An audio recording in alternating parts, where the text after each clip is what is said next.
Hello and welcome to the Retail Podcast. And you may recognize the legend, the man.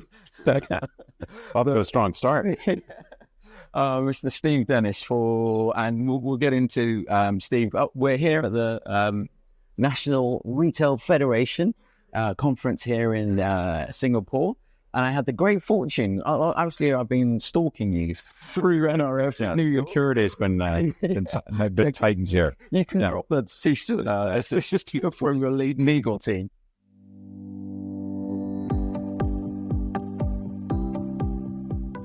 But I've been following Steve, and when his new book came out, actually this is the thing, because I heard about it in the US. Is it on global release now?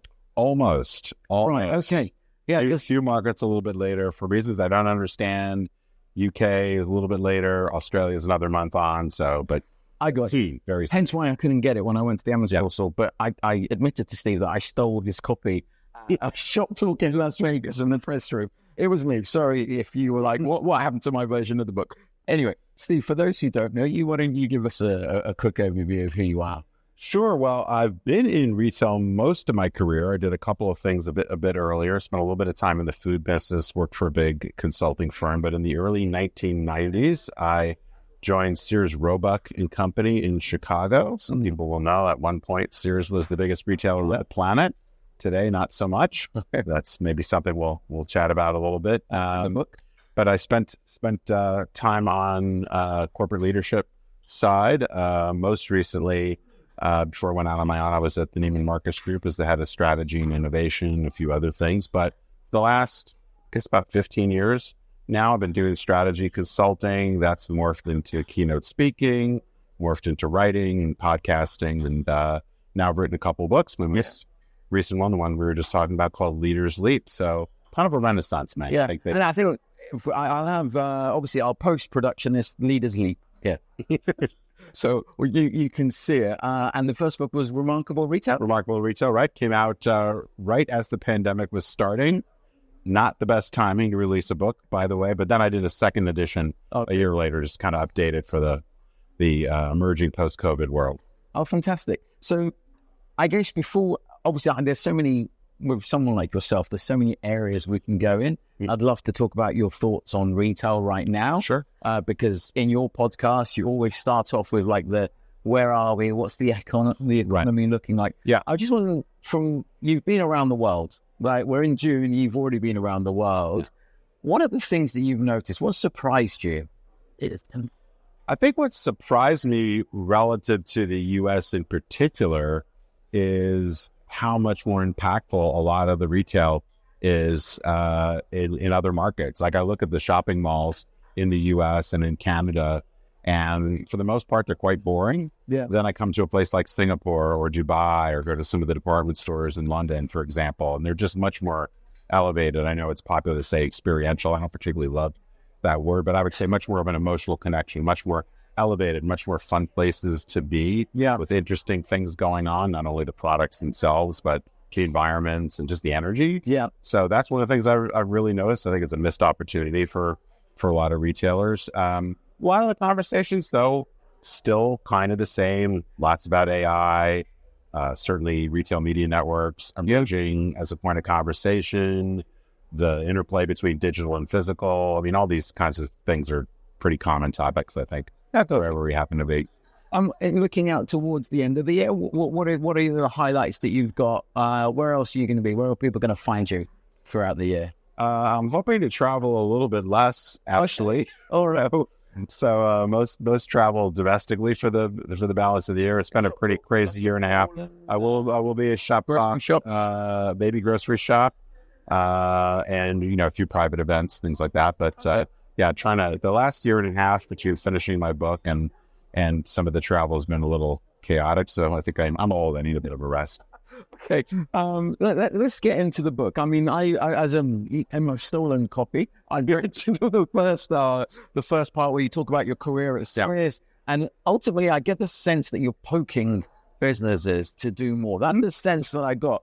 But tell me, I mean, what's the journey that you're going to take a reader on through the book? Yeah. The impetus for the book, in a lot of respects, was in some way, shape, or form, and this really did start when, not right when I got to Sears, but into my career at Sears in the 90s, as Sears was really losing relevance, losing market share, profit performance was deteriorating. One of the things that, of course, we talked a lot about on the management side and I was working on is how do we regain our glory? But the bigger question is, how do you go from being the biggest, most powerful retailer on the planet and go through this descent? And ultimately, basically, Sears doesn't even exist anymore.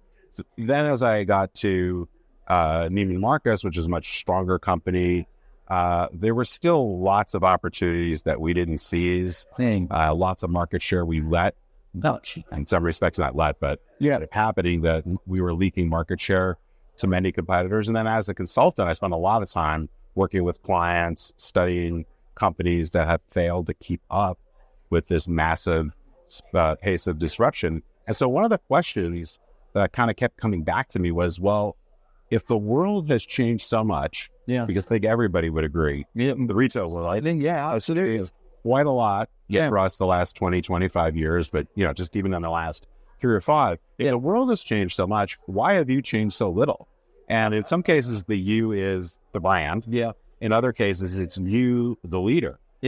Because we just see time and time again, companies that go from iconic positions in many cases to either irrelevance or in many cases, complete extinction. So that was the question I wanted to take on, and I wanted to try to take it on in a way that other people haven't covered. And hopefully give some advice that's useful. I think one of the interesting things about, and it frustrates the life out of me, is when people talk about retail, they sort of throw everyone into a general bucket, type of retailer, where in retail you work. So one of the frustrations I hate in when people refer to retail, they sort of put everyone in the same bucket, irrespective of, whether you're working in IT, operations, merchandising, HR, and the type of retailer that you are, fast moving goods or whatever type. So as you were writing the book, where did you have in mind as the reader? What type of executive? Because obviously for the exec. What type of executive did you have in mind? Well, primarily, as I was writing it, my focus was on those leaders that really drive strategy.